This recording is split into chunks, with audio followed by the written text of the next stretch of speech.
And then normal is equal to gravity. Yep. So we don't care about them because there's no friction? Well, I mean, it's nice to know that the normal force is equal to the force of gravity, but the only way that that would affect anything is if you had friction. Okay.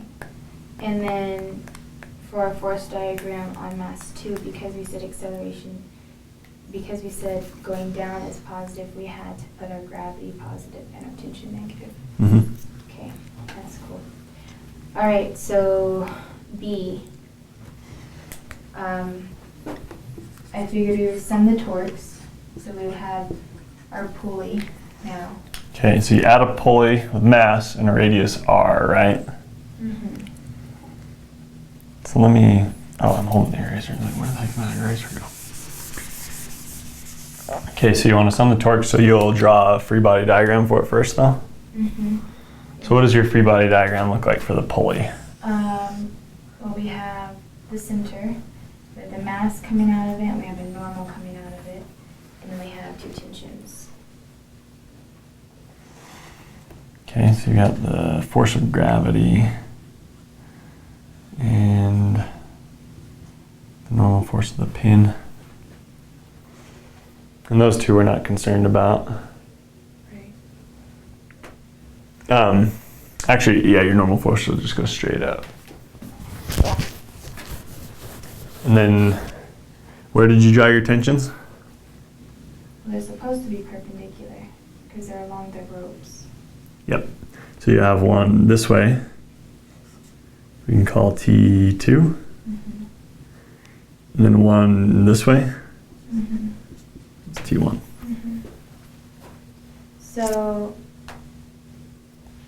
now we have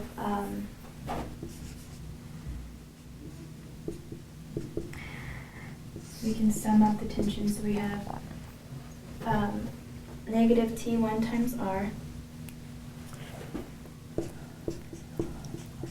Okay. plus T2 times R.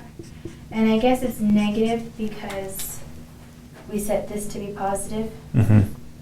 and the tension is going in the opposite direction. Mm-hmm. So that tension would cause rotation in the negative direction. So, and I draw that usually before the summation sign. I'll just draw which way is positive so I remember. That's cool.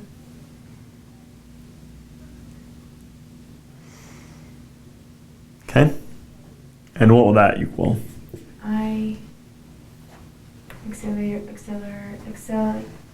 Angular acceleration. So the moment of inertia times the angular acceleration, which is I alpha. Mm-hmm. Okay. And alpha is equal to acceleration divided by r. Great. Okay, so we've got alpha equals AT over R. So that means that it will be, so, and if we factor out an r in the left hand of the equation, it becomes r T2 minus T1 is equal to I AT divided by r squared.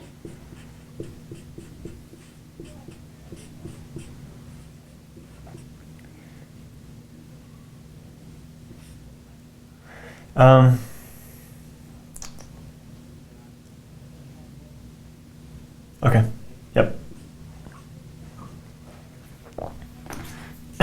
We can do that.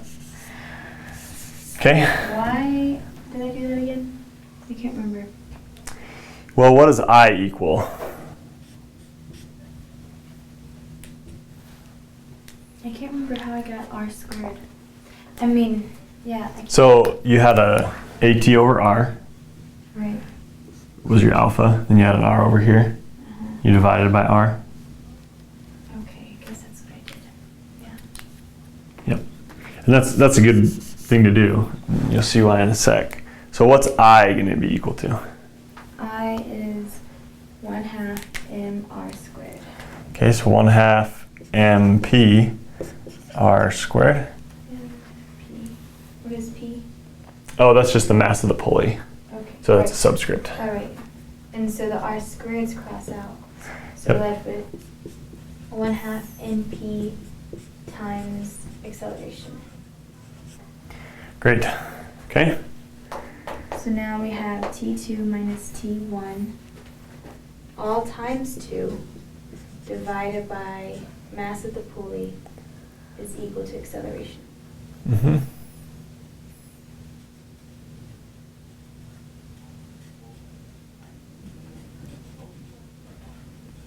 Okay, whoops. Is the tangential acceleration, well, so these are our two equations. Let's see.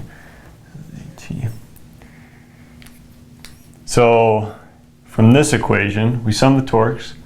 We replaced alpha with AT over R. Then we replaced I with 1/2 the mass times the radius squared. And we ended up with this equation.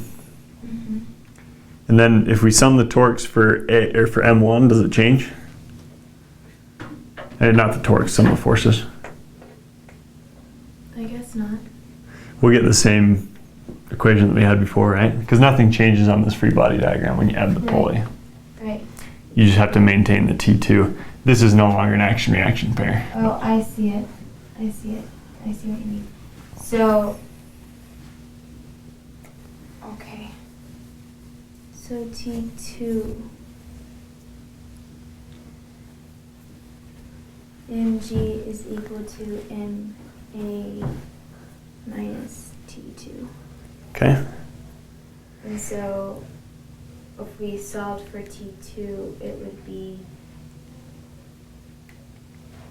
mg minus ma. It's negative T2. But if we flip it, it would be negative mg plus ma. I think it's, if you want to solve for T2, starting from here, because this is what you get from your free body diagram, right? M2G minus T2 is equal to M2A. Then you'll have M2G minus M2A equals T2. Right? Because you'd subtract this over and then you'd add the T2 over. All right. Makes sense.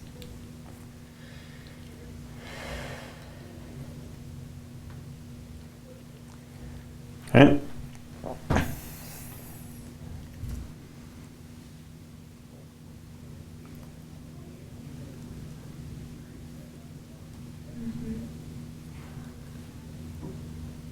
Oh, that's supposed to be a plus. That's why I went wrong. Okay. Okay, so we solved for our T2s. And so now we would take that and we would say 2 times M1A, no, 2 times M2G minus M2A minus M1A,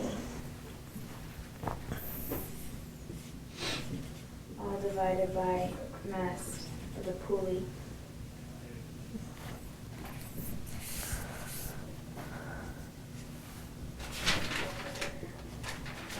Do all of our masses cancel out? No, because they're not the same, right? Right. And our acceleration, our tangential acceleration of the pulley will be the same as the acceleration of the objects, right? The blocks. Why? So the acceleration of this point on the rope is the same as the acceleration here, right? So is the same as this point on the rope. So if this point on the rope is accelerating at the same as this, and it's accelerating around the pulley, that would be the tangential acceleration, right? So this point on the rope has the same acceleration as this point on the pulley, which would be its tangential acceleration. Do you agree with me on that? Okay.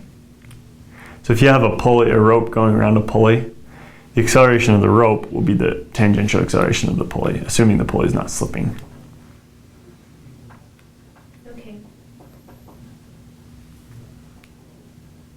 So now I guess you've just said the two equations equal to each other?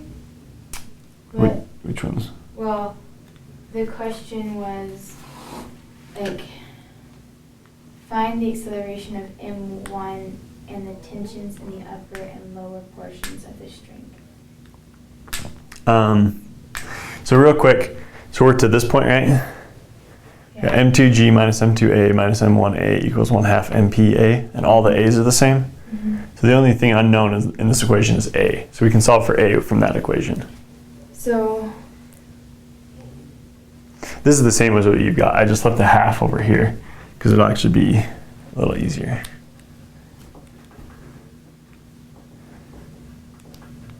okay, keep going. Okay. So they have all the same accelerations, Mm-hmm. even though the pulley isn't massless. Mm-hmm. Because they're all tied together with a rope, right? Mm-hmm. So if you pull here on this box, no, the rope's going to move at a certain speed, right? Mm-hmm. It'll move at the same speed as the box. And so that rope will pull the pulley at the same speed. At least the tangential acceleration will be the same. So that's what we have here is tangential acceleration.